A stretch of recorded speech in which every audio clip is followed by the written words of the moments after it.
Okay, this is my bike painting project. This is the frame I'm going to paint. It's a Kinesis aluminium frame. I stripped it down from its original paint job. I got it shot blasted, cost me about £20 I think, down to bare metal. And then I, out of a can, put acid etch primer on there, which is the stuff you need for the bare metal. And then out of my spray gun I did a high build 2K primer. And what I've done since then is I've rubbed it down with 400 grit to get it nice and smooth, ready for painting. And you can see that I've taped up the various threads and a few other areas where you don't want to get paint on. Bear in mind, if you do get paint in the threads or primer in the threads, you can just use a tap to remount the threads. You don't need to rub it down with anything finer than 400 or 600. 600 is probably best, because you need the paint needs something to stick to when you get it on there.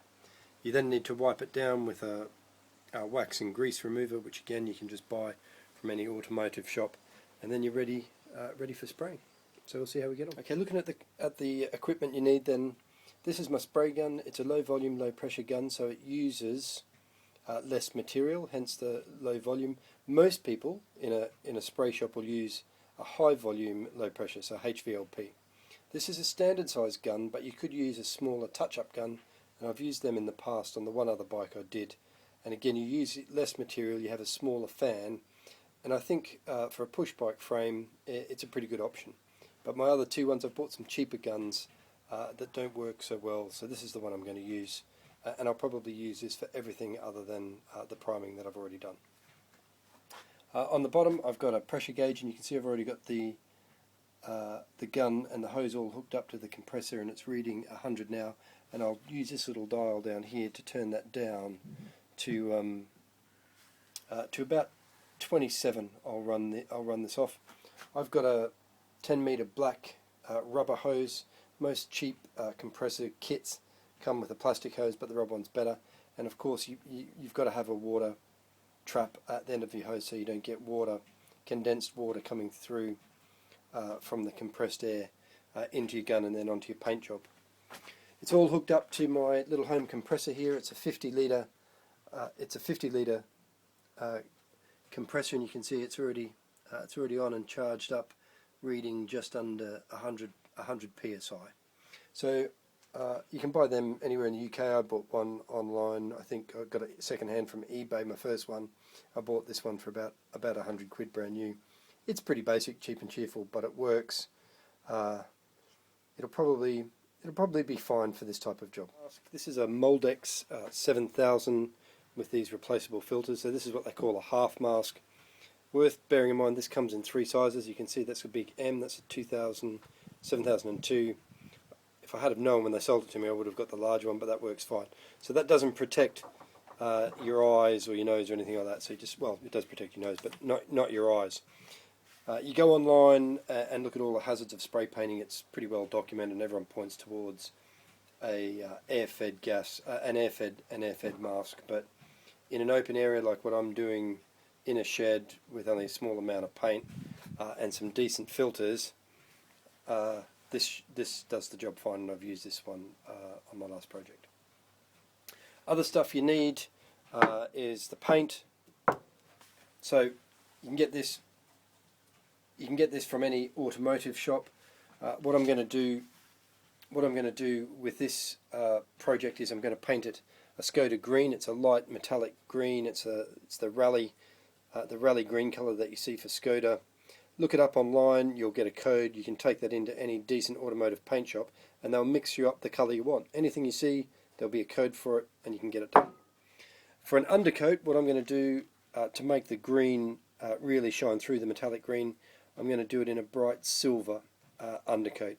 Again, just went into the shop and said, give me the brightest silver you've got. So we'll see how that comes on.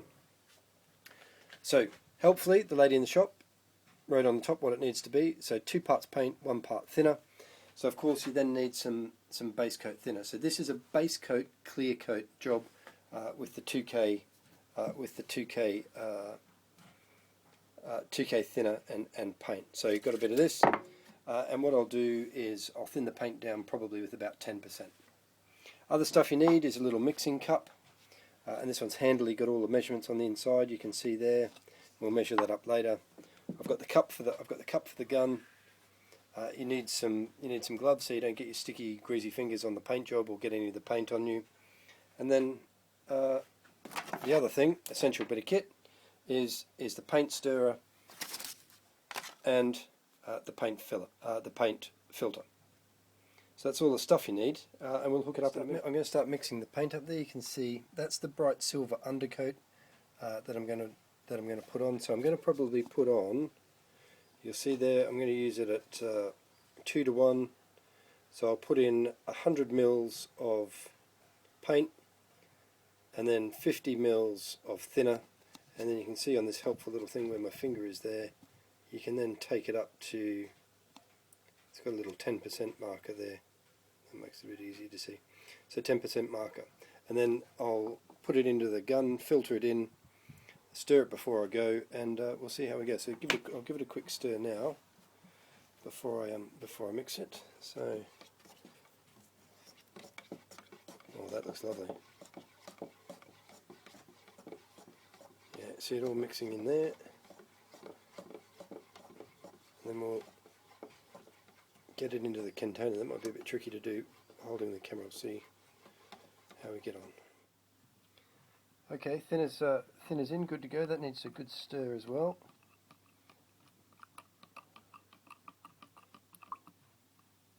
And you look at that, that's coming up, that's going to be lovely. Nice silver base coat for the metallic colour, and then when I lay the Skoda green over the top, that should shine through really nicely. What I was thinking about doing is putting it a solid white, a white base, so then when I paint on any of the graphics, the white would come through. But I'm going to put a silver base coat,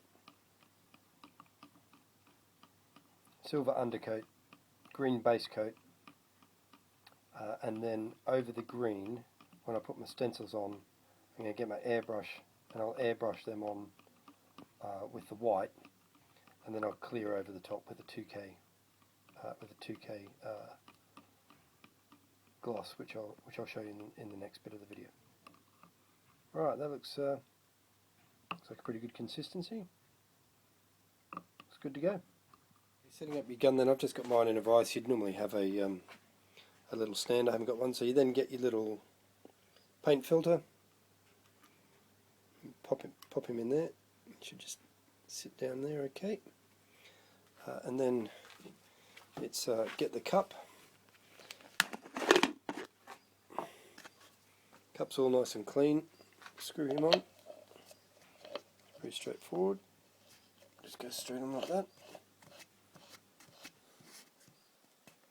Nice and firm. Might just tighten that up a little bit.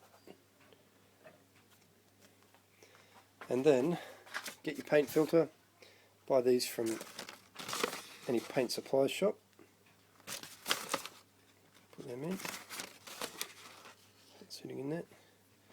And then it's just pour this into there. Now when you've got your gun set up, is you've got to get the right spray pattern, and you want it to be about a hand wide fan pattern at about another hand's distance. So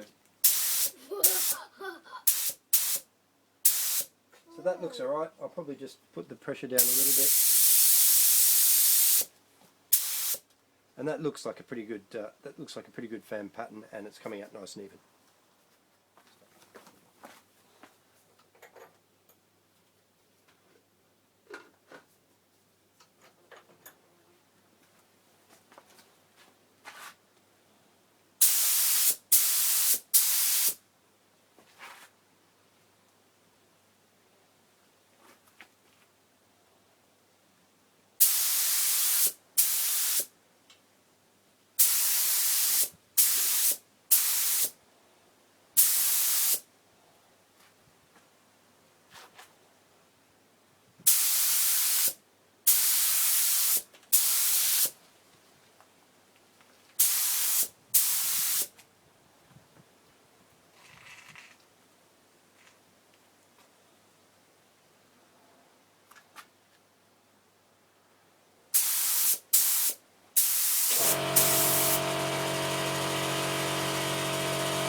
Okay, I've finished spraying the undercoat. I've put about 2 good layers of silver on there. Doesn't look too bad. I can see a few little flecks on there that'll come off, but it's come up alright, I reckon. What I've got to do now, I'm going to let this dry. I have another look over it to make sure I've got it all good to go, but for an undercoat it's come up alright. But what I'm going to do now is clean my gun. So I'm going to use the same gun for the main coat, and the thing to think about here is rather than use your good paint thinners to clean your gun out, you can just get some just normal cheaper stuff. This is just universal thinner, so you could use this for your paint. I probably will, but I'm going to use it for just cleaning my gun out and my cup, getting ready to put on the green base coat. Okay, I'm now going to put the base coat on. This is the Skoda green I've been talking about. You can see it there. I think it's the rally green. I saw this off a guy off YouTube painted a bike in this colour. It looked brilliant. So there it is in there. Quite green, isn't it? It's a metallic green. But when I put the clear over the top, I'm going to put some metal flake in that, and I'll show you that later on. All right, I've only got 250 mils, and I'm going to put it almost all of it in. I haven't decided what I'm going to do with the fork yet. I don't know whether I'm going to put some green on this or not, so I might save a little bit for that task. Alright, so let's see how we go. Same again, really, mix it 2 to 1. I don't need to show you how to do that.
Okay, so I finished the base coat. It's gone on alright. Not too bad. I had just enough paint. I had 250 mils, but when you're doing a job like this, you seem to waste a lot of paint, because you get a big fan, which you need for the good atomization of the paint, but then you've only got a very narrow surface, and it's a little bit trickier doing the round surfaces. But you'll see it hasn't come up too bad. So I've still got a little bit of paint left over, and I think I gave it a pretty good coverage. I need to do a little bit more on the dropouts, but I'm going to do that with my airbrush at the end. I'm going to work out what came up, what to do with the forks. So I'm going to let that sit overnight, and then the next job is going to be to cut out the transfer. So I've got a little machine to do that, and then I'm going to airbrush them on with just white solid paint. So see how we go.